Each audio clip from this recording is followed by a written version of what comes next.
Bonjour et bienvenue dans cette nouvelle vidéo. On est de retour après une pause la semaine dernière. On est de retour avec notre formule régulière des vidéos du dimanche. Parce que, et oui, certains l'ont peut-être vu, on a fait une publication cette semaine. On est de retour au Québec. Mais pour nous, notre voyage est terminé. Et oui, les capsules vidéo que vous écoutez sont souvent 2-3 mois en fait de décalage avec la réalité.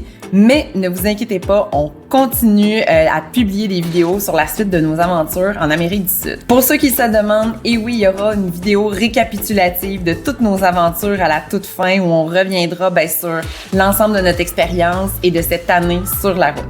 Mais bon, reprenons où on s'était laissé au dernier épisode. Rappelez-vous, on avait fui les hauts plateaux boliviens où il y avait beaucoup trop de pluie pour se rendre dans la sécheresse du désert chilien.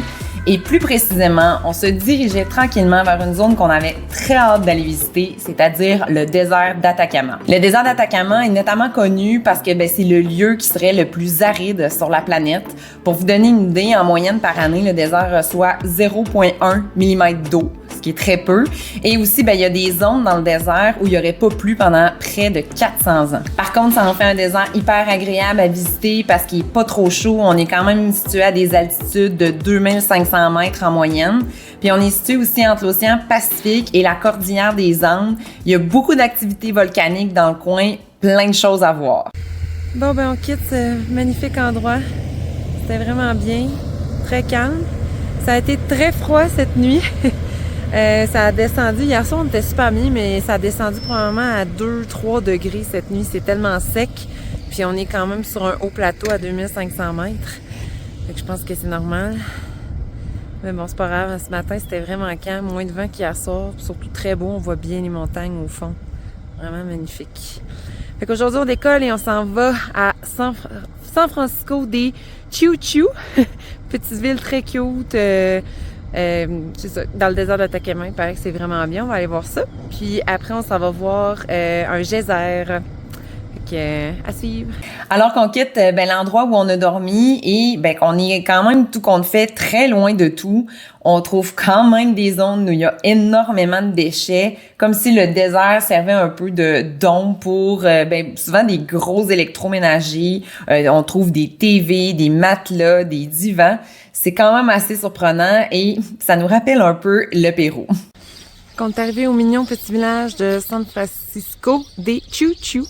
C'est vraiment cute. La place centrale est belle. En tout cas, c'est vraiment calme. Ça fait très petit village américain, mais genre Nouveau-Mexique ou Arizona. Puis surtout, on a pu se débarrasser de notre recyclage. Ça, c'est vraiment un enjeu là, en Amérique latine. Oui, ils ont du recyclage. Là. C'est pas ça le problème. Souvent, c'est que les bacs sont minuscules. On peut jamais mettre nos trucs. Ça déborde de partout. On se demande vraiment s'ils en font. Parce qu'on voit tellement de déchets partout. Mais ici, j'ai comme l'impression qu'il y en fait, on a vu beaucoup de camions de vidange. Je passe les vidanges aujourd'hui d'ailleurs dans le village, fait que c'est un petit peu plus rassurant.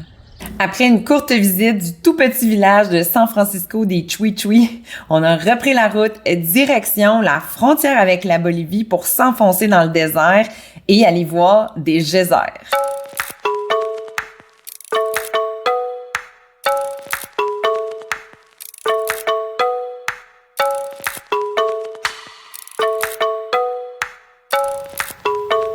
Plus on monte en altitude, plus on se rapproche des sommets enneigés des Andes. Les paysages deviennent de plus en plus surréels avec des cours d'eau magnifiques, des couleurs vraiment impressionnantes. Il y a aussi énormément de populations de vigognes qui adorent vivre en altitude et qui aiment aussi bien manger, on dirait, les algues dans les cours d'eau.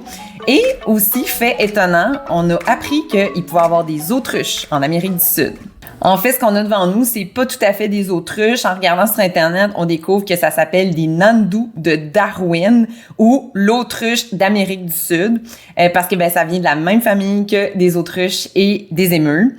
Et en fait, c'est des oiseaux un peu plus petits, mais qui ont un comportement assez similaire et en fait qui vivent en Patagonie ou encore dans les hauts plateaux andins. Après une route où on s'est gavé les yeux de paysages extraordinaires, on est enfin arrivé à notre destination, c'est-à-dire les geysers del Tatio. Ce matin, on s'est dirigé vers les geysers de Tatio.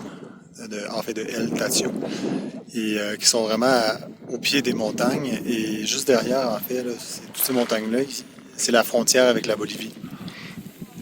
Donc on est monté ici, c'est environ à 4500 mètres, puis on voit vraiment la différence de température. C'est super sec, il n'y a pas de nuages, c'est vraiment, vraiment très bien comme endroit. C'est à ça qu'on s'attendait quand on est allé dans le coin de Sarama, le parc national de Sarama en Bolivie. Et on pensait à avoir des grosses montagnes avec des pics blancs puis du beau ciel bleu comme là. Finalement, c'était juste la catastrophe, c'était l'inondation totale. Fait que finalement, on est parti, on est rentré au Chili, puis là, on est dans l'Atacama. Et c'est merveilleux. C'est exactement ça qu'on voulait. C'est vraiment, vraiment, vraiment beau. Les parcs, les infrastructures chiliennes sont vraiment efficaces aussi, là. Ils ont toutes, là. Toilettes propres, infirmerie, panneaux d'information, beaux signes pour dire où on est. Tout est vraiment bien foutu. Les stationnements sont bien foutus. La route est bonne. Donc, on est vraiment chanceux. On est vraiment bien ici.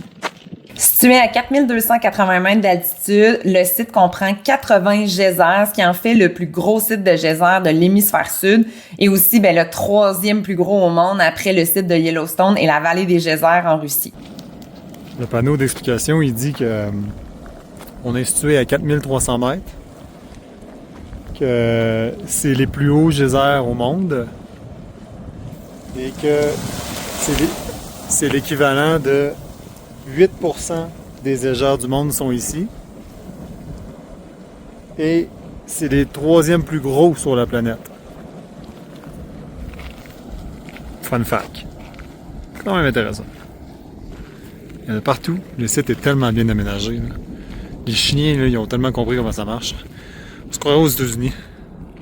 Tu peux te promener en char dedans. Des stationnements. C'est propre. Ils te donnent des consignes. Ils font vraiment bien ça. Puis en plus, c'est tout bien aménagé, merveilleux. Je me suis assis sur le rebord, hein, puis je sens le rebord vibrer avec les vibrations qui y a en dessous de... Je pense que les bulles, puis la chaleur qui est en dessous, elle fait bouger la croûte de celle sur laquelle on est. C'est cool parce qu'on sent la chaleur qui émane toutes les vapeurs, parce que c'est quand même frais, là, on est à 4300 mètres. Puis on ressent vraiment la chaleur des émanations.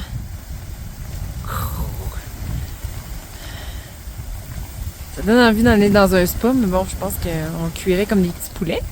C'est très joli. Le site est alimenté par l'eau qui arrive des montagnes et qui fond et qui entre en contact avec une chambre magmatique souterraine, ce qui fait que l'eau bout tranquillement et explose. Et cette eau-là est à 85 degrés Celsius, donc moyen une bonne idée de s'y baigner. Bon, normalement ici, il y a une piscine où on peut se tremper, mais malheureusement, elle était sec.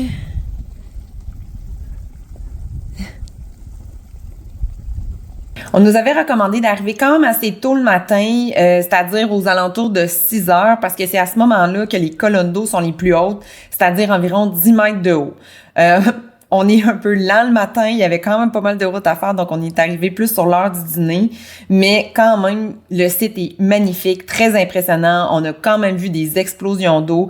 Ça pétait d'un peu partout. Et comme je le mentionne, vous le voyez, j'étais en short, mais malgré tout, j'avais pas très froid parce qu'il y a tellement de chaleur autour de nous que on est quand même assez confortable. Après la visite du site, on a repris la route et on a continué à croiser d'autres étendues d'eau où c'est grouillant de vie.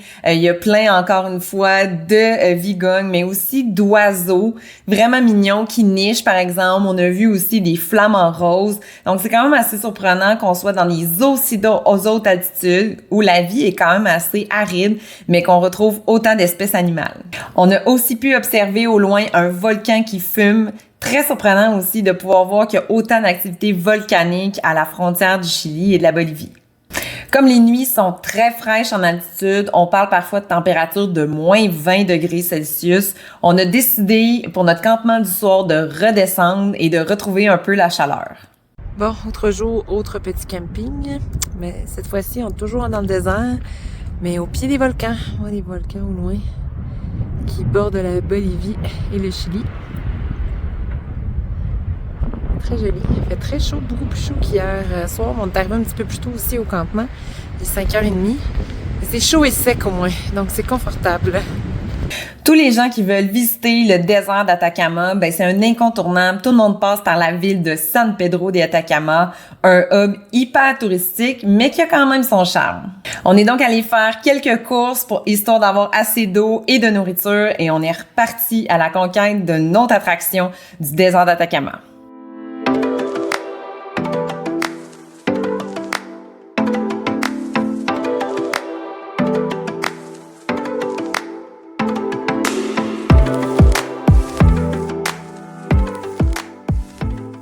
On est donc arrivé aux Lagunas Escondidas, ou les lagunes cachées, qui sont en fait une série de 7 lagunes réparties sur 1 kilomètre, des lagunes aux couleurs extraordinaires d'un bleu éclatant. Et leur particularité, c'est qu'elles sont très denses en sel, et un peu à la manière de la mer morte, on peut s'y baigner et flotter tout simplement à cause du sel. Et à notre grande déception, en arrivant sur place, on nous dit que malheureusement, le bassin est fermé pour la baignade. Et pour les 6 prochains mois, maintenant, à cause du surtourisme, ils n'ont pas le choix de faire ça parce que sinon, les bassins deviennent trop chargés, trop sales. Donc, ils n'ont pas le choix, pour purifier les bassins, de les fermer la moitié de l'année. Ici, on voit probablement plus la vraie couleur des bassins quand ils sont propres parce qu'eux sont interdits à la baignade en tout temps. Éclatant. Mais bon, c'est pas grave, le site est grand, on peut l'explorer à travers différentes passerelles en bois. Donc, on se promène d'un bassin à l'autre pour admirer les couleurs extraordinaires de chacun d'eux. Pour ceux qui nous suivent depuis les États-Unis, rappelez-vous Death Valley, la section Devil's Course. C'est la même chose, même genre de structure salée. Ça se ressemble beaucoup. Il fait un peu moins chaud quand même que dans Death Valley, mais le soleil tape encore plus, je crois, que dans Death Valley. Mais ouais, la structure de sel, là, ça se ressemble énormément. C'est vraiment beau. Mon doigt, mon chapeau. J'ai l'air brillante, j'ai tellement l'air touriste, mais bon, c'est pas grave. Mais ouais, les structures ici, ils se ressemblent vraiment beaucoup. C'est juste comme plus grandiose, on dirait plus à l'infini. Vraiment intéressant. Très beau. Le sol autour de nous est aussi vraiment impressionnant. Comme je le mentionne, ça nous rappelle un peu ce qu'on pouvait voir dans Death Valley aux États-Unis. Le sol est gorgé de sel, ce qui fait que on voit vraiment les cristaux de sel qui sortent à la surface pour parfois faire notamment des choux-fleurs de sel. C'est vraiment de toute beauté. Ensuite, après la visite des bassins, on reprend la route, faut remonter vers San Pedro de Atacama et notre objectif, c'est d'aller voir la vallée de la Lune. On a fait un arrêt, on est près de la vallée de la Lune. Il y a un arrêt qui s'appelle le Magic Bus. Bon, je comprends pas trop la hype, là, à part du monde full Instagram qui se prennent en photo. Mais l'environnement, par contre, autour est vraiment, vraiment beau. Avec Hugues, le gros talent. Bon, il y a plein de tours opérateurs, parce que tout le monde est ici pour voir l'autobus. Surtout les formations géologiques, tant qu'à moi, qui sont vraiment intéressantes. Trouver un camping dans le coin pour la nuit. Ça devrait être facile, il y a des routes partout qui ont l'air de se perdre dans le désert avec des roches et tout ça. Fait que, un camping sauvage, qu'il tient à préciser. Depuis qu'on est arrivé au Chili, on a fait que des campings sauvages à part une nuit quand on était à Iquique. Qu'on a dormi chez le sympathique Marc. Mais sinon, c'est vraiment facile. On a l'impression d'être revenu aux États-Unis. À quel point c'est facile de trouver des endroits gratuits et magnifiques où dormir. Ça fait du bien. Je sais pas c'est quoi l'histoire derrière ce bus. Je sais pas, mais tout le monde met comme partout ailleurs, tout le monde met ses stickers. Ouais, c'est ça. Moi, ça m'énerve assez, là, quand le monde met Tout leurs le monde met stickers. sa trace. Non, mais c'est tannant, là, tu les vois comme le bus, tu vas voir les stickers du monde, déjà. Écoute. Tu dis qu'il était illuminé, mais j'ai comme l'impression. Ouais, je sais pas. Moi, j'avais vu des photos qui étaient illuminées la nuit. Mais c'est peut-être quelqu'un qui l'a illuminé une fois pour une séance photo, là. Il n'y a pas de LED, non, c'est ça.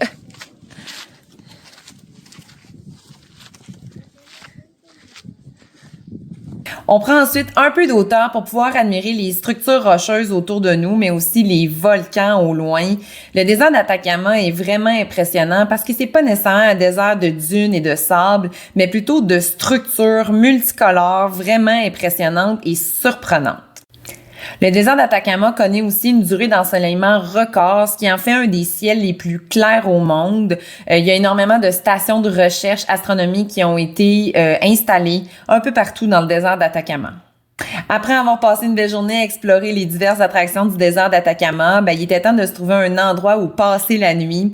Et tout autour de nous, on est entouré de structures vraiment impressionnantes qui nous permettraient de passer une nuit abritée et au calme. Le choix est un peu infini. On tourne un peu en rond, on part d'un côté, on repart de l'autre, on explore différents endroits pour finalement se poser pour la nuit. Bon, on s'est trouvé notre spot pour la nuit. Ici, vraiment au milieu de nulle part. Il est près de la vallée de la Lune. Puis c'est vraiment, là, ils vendent vraiment beaucoup. C'est incroyable. En fait, dans le désert, le vent est vraiment intense. Puis dès que le soleil est couché, là, ça se calme.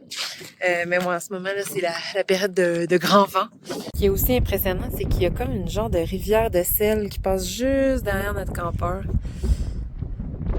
Vraiment comme s'il y avait déjà eu beaucoup d'eau, mais ici c'est sec, là, il pleut jamais. Je peux vous dire que ce soir-là, on se comptait très chanceux de pouvoir voyager avec notre véhicule et dormir où on veut à la belle étoile en plein milieu d'un désert aussi extraordinaire.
Le lendemain, ayant dormi directement à côté du site, il était temps d'entrer et d'aller voir la vallée de la Lune.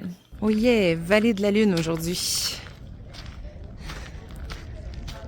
En tout cas, ça fait du bien de visiter des endroits touristiques, mais bien organisés. Parce que veut pas depuis un bout. Oui, c'est beau, on visite des sites puis c'est pas trop cher. Mais, tu sais, il y a pas de toilettes, c'est un peu désorganisé, il y a pas d'indication, c'est pas clair. Là, ici, on arrive, il y a un beau stationnement, table pique-nique comme ça, des belles toilettes propres, genre, c'est bien organisé. Un plan du site, ça, c'est genre merveilleux, parce que souvent, des fois, on arrive dans des gros sites, genre le Machu Picchu, pas de carte, pas rien, pas d'indication, on sait pas.